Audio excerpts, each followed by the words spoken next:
인천의 신규 확진자 수가 5,000명을 넘어섰습니다. 97일 만인데요. 경기 지역의 신규 확진자 수는 일주일 전과 비교해 약 7,000명 늘었습니다. 조용희 부천시장이 시민들을 직접 만나는 민원 상담의 날을 운영 중입니다. 단순 민원부터 건의사항까지 시민들과 직접 만나 소통한다는 방침입니다. 부천시가 지역사회 보장계획 수립 절차에 돌입했습니다. 지역 주민들과 함께 장기적 목표와 추진 전략을 설정한다는 입장입니다. 장마가 끝난 후 본격적인 무더위가 시작됐습니다. 올 여름 무더위 언제까지 이어질지 살펴봤습니다.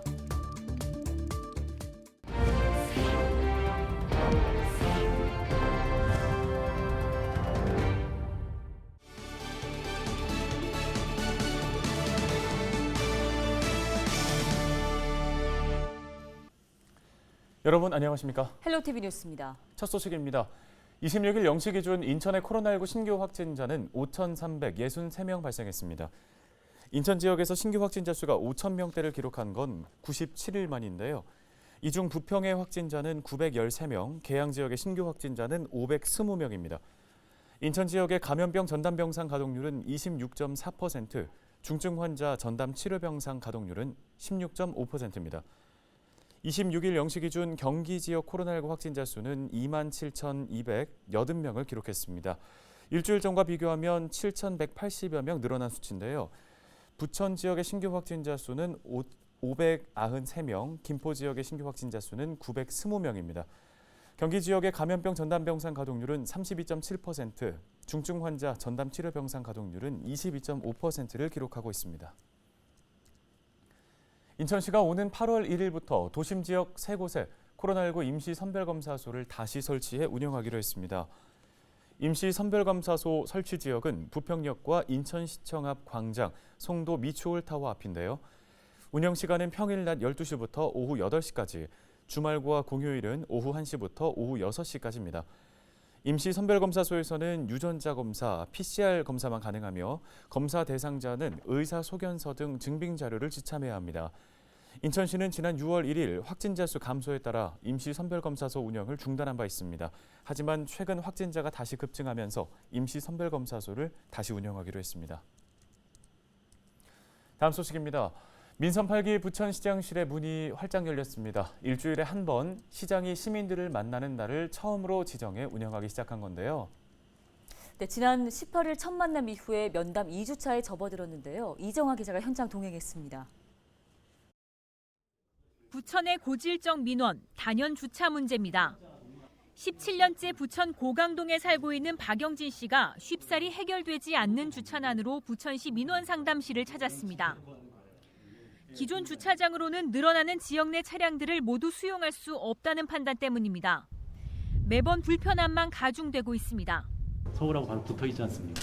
네, 그래서 서울에서 유입이 되면 유입이 됐지 인구가 줄 리는 없으니까 차량 대수도 늘어나면 늘어났지 줄지는 않을 것 같고. 이 부분은 예. 이제 국토부랑 협의를 네. 하면 되는 부분에 대해서는 이제 네. 저희가 부천시도 노력을 할 텐데. 조용희 부천시장이 매주 월요일 오후 2시간가량을 비워 시민들을 대면하는 이른바 민원상담의 날. 시민들은 평소 불편함에서 비롯된 단순 민원뿐만 아니라 건의사항을 전달할 수도 있습니다. 인간이 피해보는 개물림 사고나 이런 들고양이나 길고양이 피해보는 부분들을 위한 그런 부서가 신설돼야 된다고 저는 생각을 해요. 이건 아예 전무하더라고요. 경기도청도 그렇고 여기도 그렇고.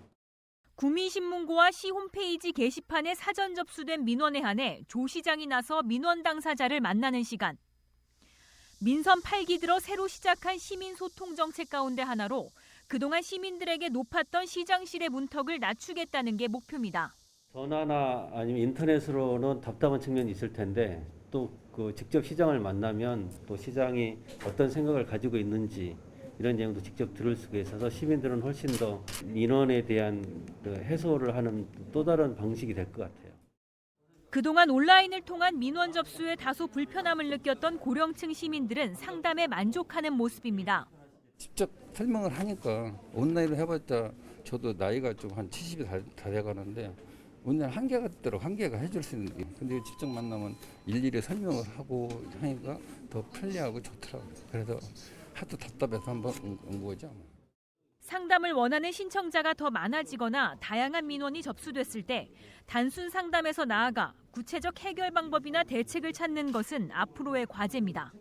민선 8기 조용희 부천시장이 가장 최우선 과제로 꼽았던 시민 소통이 이제 막 첫 발을 뗀 가운데 민원 상담의 날이 부천의 새로운 신문고 역할을 할 수 있을지 시민들의 시선이 쏠리고 있습니다. 헬로티비 뉴스 이정화입니다. 매년 정부와 지자체에서는 사회적 약자를 위한 보장이나 다양한 사업들이 쏟아져 나오고 있죠. 잘 만든 정책들은 그야말로 시민들에게 단비가 되기도 하지만 경우에 따라서는 사실상 허울뿐인 정책이 되기도 합니다. 되도록 많은 사람들에게 적절한 혜택이 돌아가기 위해서는 실제 지원을 받게 되는 시민 의견을 포함해 전문가들의 조언도 필요한데요. 부천시는 지난 25일 앞으로 4년간 지역사회 보장정책의 길잡이가 될 사전계획을 수립하는 절차에 돌입했습니다. 시민과 전문가 100명이 한자리에 모였는데요. 건강, 노인, 장애인, 고용과 안전 등 모두 9개의 분야별 사회보장사업과 관련해 토론을 이어갔습니다. 상당히 저소득층에 대한 서비스는 잘 되고 있어요.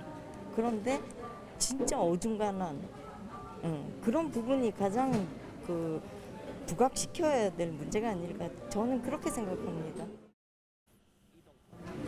저상버스 기존에 있는 사업들 있죠. 정부 예산 들어간 것들 그거를 좀 들여다보고 그 저상버스를 우리가 이용 못하는 원인이 있잖아요. 뭐 홍보도 안 돼 있고 뭐 장애인뿐만이 아니라 유모차 노인들도 그걸 이용할 수 있는데. 또 이 자리에서는 욕구조사와 자원 분석, 기존 TF 회의를 통해 나온 장기적 목표와 추진 전략을 비롯해 세부 사업 등을 설정했습니다. 부천시는 이 같은 절차에 따라 결정된 사업들에 대해 관련 부서와 협의, 조정 과정을 거쳐 내년부터 오는 2026년까지 시행할 연도별 지역사회 보장 계획을 결정한다는 방침입니다.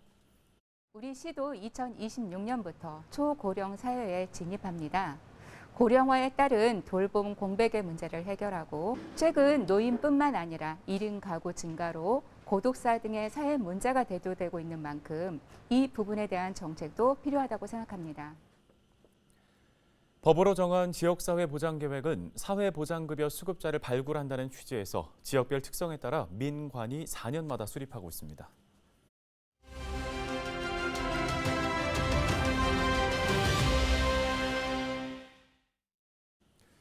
장마가 끝난 이후에 본격적인 무더위가 시작됐습니다. 이 찜통더위가 언제까지 이어질지 궁금하실 텐데요. 네, 김승배 한국기상산업협회 본부장 전화 연결해 보겠습니다. 본부장님 안녕하십니까? 네, 안녕하십니까? 예, 올해 장마가 생각보다 좀 짧다는 느낌인데요. 사실상 장마 이제 끝났다고 봐도 될까요? 네, 지난 6월 23일경에 그 중부지방에서 장맛비가 내리기 시작해서 7월 23일, 24일 마지막 장맛비가 내렸기 때문에 약 한 달 정도 장마가 이어졌습니다.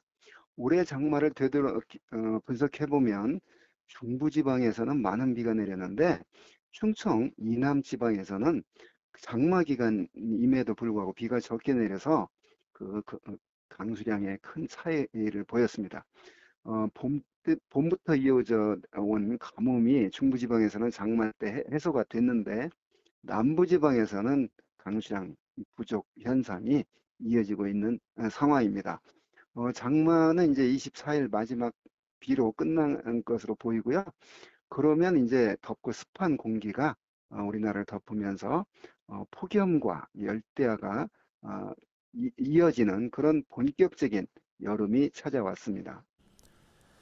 네, 벌써부터 불볕더위가 이어지고 있습니다. 올해 여름 얼마나 더울지 궁금한데요. 네, 올 6월 하순경에 일찍 열대야가 나타나고 폭염특보가 평년보다 일찍 발효되는 등 비교적 초여름에 더위가 일찍 시작이 됐습니다. 그런데 장마가 본격적으로 이어지면서 이제 비가 내릴 때는 기온이 좀 떨어지는 게 이제 당연하고요.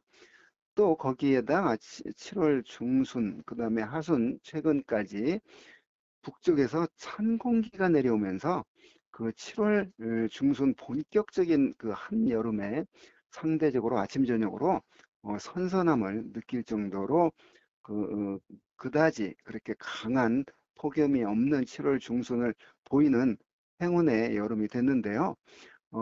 이제 장마가 끝났기 때문에 앞으로 본격적으로 이제 더워질 겁니다. 그런데 다행인 것이 약 한 2주 정도 한 그 더울 시점에 상층에 한기가 머무르면서 덜 더웠거든요. 그래서 전체적으로 보면 앞으로 지금으로부터 약 한 달간은 원래 우리나라가 이제 더운 시점입니다. 그 8월 7일이 입추고 절기상으로 8월 15일이 그 말복입니다. 그래서 대개 말복을 전후해서 이제 더위가 한풀 꺾이거든요. 그래서 올여름 크게 다행인 게 앞으로 남은 그 더위 기간이 그렇게 길지는 않다. 이렇게 말씀드릴 수 있습니다. 예, 그럼 다시 언제쯤 시원해질지도 궁금한데요. 이 폭염은 얼마나 계속될까요? 네, 그 선선함을 느끼는 건 이제 9월 가을이 돼야 되는데요. 1년 중 가장 그 더운 피크를 지금 우리가 지나고 있는데 그 7월에는 그 다행히 그렇게 그다지 강한 폭염이 없었던 그 행운의 7월 중순을 보냈고요. 선선함을 느끼는 건 분명히 9월 달에 가야 되는데 이런 극한적인 폭염과 열대야 이거는 한 8월 하순 들어서면 아무리 더운 여름이라도 한풀 꺾이는 게 우리나라 기후의 특성인데 올여름 역시 8월 중순이 넘어가면 완전 선선해지지는 않겠지만 어떤 극한적인 폭염과 열대야는 누그러지는 그런 시점으로 예상이 됩니다. 네, 알겠습니다. 올여름 날씨 전망 들어봤습니다. 한국기상산업협회 김승배 본부장이었습니다.